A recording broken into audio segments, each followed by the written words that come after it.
So it seems like you got a new mission together. Can you tell me what you guys are doing? Like I've heard you talk, Gary, I think a half dozen times at least. Sure. We've known each other almost 20 years. Last night was amazing, and I highly recommend anyone to be able to hear the two of you speak. Tell me, what's the mission? What are you trying to get out there? What are you trying to educate us all about right now? Well, I have had the opportunity since meeting Gary and through people I've met, for example, the fantastic superintendent of Yellowstone National Park, Dan Wank, one of the finest protectors and champions for public lands you could ever want to meet.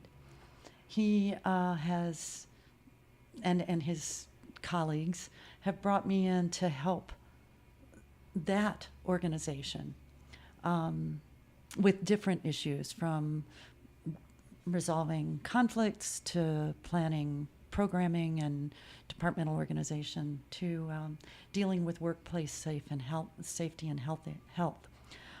In that, because of mine and Gary's work, I have found myself speaking with them about the social ecology of their relationship with each other. I help people listen to each other across difference. And the fact of the matter is, because I'm in this body and he's in that body and you're in that body, we're going to have different ways of making sense. And so everybody is going to run into difficulty with communication. In organizations that are serving public lands, are committed to work like wilderness therapists, really any organization, but let's stick with those.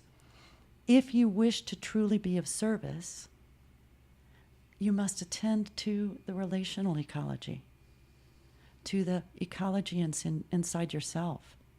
We know how messy it can get in the workplace with relationships and how derailed beautiful missions can become. And so that's the angle that I bring to this. Well, and I think what I'm bringing to this full ecology notion is this absolute conviction that there is the wisdom of nature in us. And by connecting to the wisdom of the natural world, and I'm talking about even specific ecology, biology, physics lessons that we've learned, the absolute value of interdependence, the fact that diversity in the natural world, in a natural system, predicts more than anything by far whether a system will be able to be resilient enough to come back quickly and vibrantly after a disruption.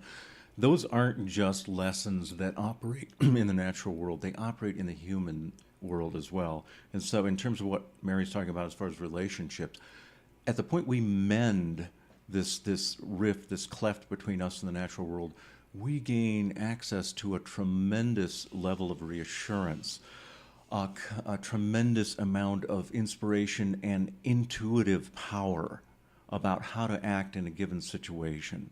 If we can learn to sort of get out of our own way, as Mary sometimes says, and simply tune in to that which is rising in us and has been rising in us for thousands and thousands of years, that gives us the power to really make the right choices, to get the sense of belonging and contentment that we so want and we so seek sometimes in other things like accumulating stuff and staying distracted with social media. The wisdom is in us, the wisdom is in the natural world, the encouragement is in the natural world. It's all art. We need the science bit, but we really have to be able to improvise. And that kind of segues into the full ecology stuff that we've developed, because that's what that's about, that the natural world is in some ways all improvisation, because it's only ever right now. But it's also very systematic and deeply steeped in tradition that works. Mm-hmm. But it adjusts the tradition as need be. And so as we talk about full ecology, Gary brings depth in the natural sciences, and I bring depth in the social sciences, and those go together to be actually quite grateful to the natural world for being such a reliable teacher and companion. We really are steeped, and we still are the progeny of men primarily who came up with this way of understanding reality by dividing it and parsing it, being objective observers. The whole notion of the objective gaze developed by the Greeks and made into an absolute obsession in the 1600s and 1500s by men like Descartes. That led to lots of good things. Physics became a way of understanding the world that allowed us to predict, and by being able to predict the natural world, we were able to harness it and build technologies. But we also got obsessed with the notion that this was the only reality. This was the only way to learn, and that's what the Greeks believed. And in fact, so all this improvisational skill, this messiness, this intuitive ability that we see coming up so frequently in wilderness therapy, and there's such respect for it in wilderness therapy, that has not been our culture's way of orienting to the world. Happily, science itself now is realizing that, really with quantum physics, that, there is no such thing as a subject-object observation opportunity. We influence everything we study. And so we are starting to open up our rigorous science to the notion of mystery. Interdependence. But I think wilderness therapy has stayed grounded in that all along. They certainly are doing some wonderful research quantifying the effectiveness of wilderness therapy, but they also have stayed very true, I think, to the notion that a lot of what happens here is a mystery.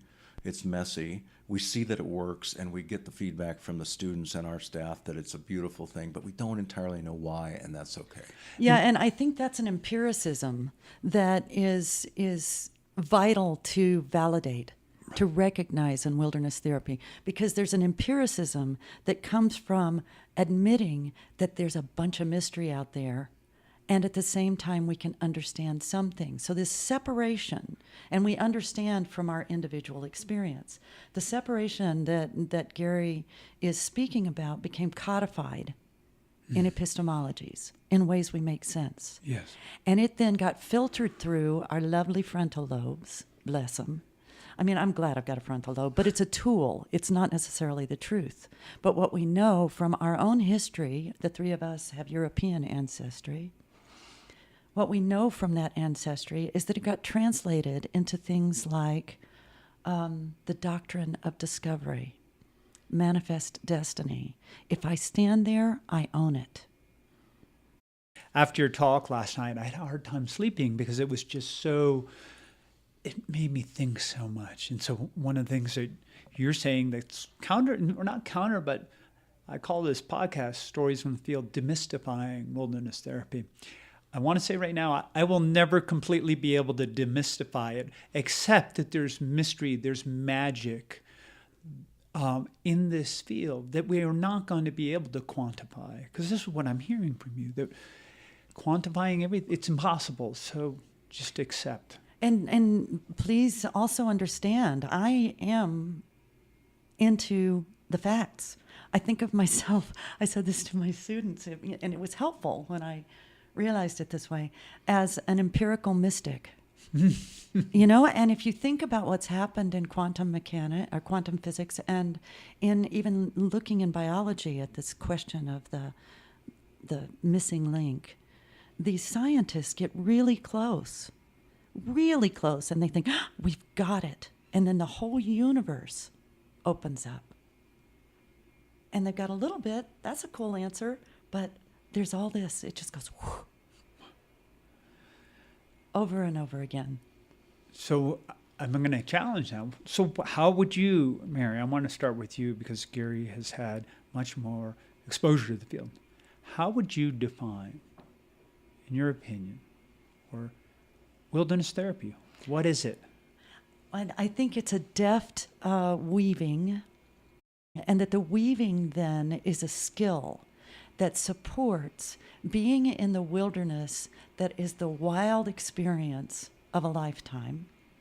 Whether you're outdoors or indoors, it's just wild.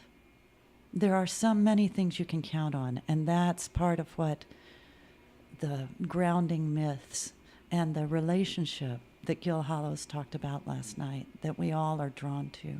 So it's weaving skills for you drawing on relationship, but also for drawing on relationship with self, weaving skills for being in a body and in a way of making sense, and having both kindness and rigor and tolerance for mystery and uncertainty.